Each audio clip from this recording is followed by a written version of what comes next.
நான் திருச்சியில வசிக்கிறேன். ஆனா சேலத்துல கல்லூரி படிக்கிறேன். நான் சுமாரா இருப்பேன். என் மாமா சென்னையில இருந்து என் ஊருக்கு வந்தாரு. அதனால அவங்க வீட்டை சரி செய்ய என்ன அழைச்சாங்க. என் மாமாவுக்கு முக்கியமான வேலை அலுவலகத்துல இருந்ததால அங்க போயிட்டாரு. எனக்கு உதவி செய்யறது ரொம்ப பிடிக்கும். அதனால நானும் அவங்க வீட்டுக்கு சந்தோஷமா போனேன். மாமாவுக்கு திருமணமாகி 2 வருஷம் ஆகுது. ஆனா இன்னும் குழந்தை இல்ல. அவங்க வீட்டுக்கு நான் சென்றது காலையில. நான் போகும்போது அவர் வீட்ல தான் இருந்தாரு. மாமிக்கு உதவுமாறு சொல்லிட்டு கிளம்பிட்டாரு. என் மாமி என்ன உள்ள கூப்பிட்டாங்க. அவ அருகில் நான் இருக்கும்போது அற்புதமான வாசம் வந்தது. எனக்கு டீ போட்டு கொடுத்தாங்க. பின் இருவரும் சேர்ந்து பொருட்களை எடுத்து வைக்க ஆரம்பிச்சோம்.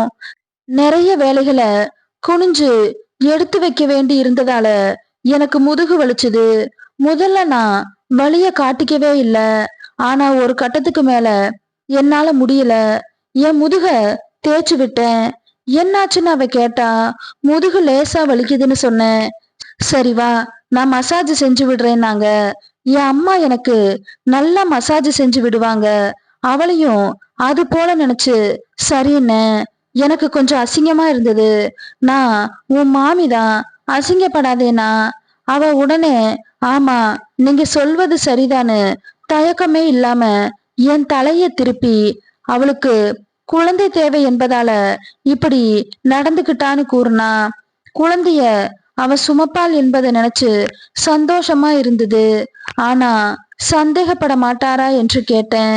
இல்ல இல்ல, இன்னைக்கு அவர் வந்தவுடன் அவருடன் இருக்கிறேன் என்று கூறினா. சரின்னு நான் எல்லா வேலையும் முடிச்சுட்டு அங்கிருந்து கிளம்பிட்டேன்.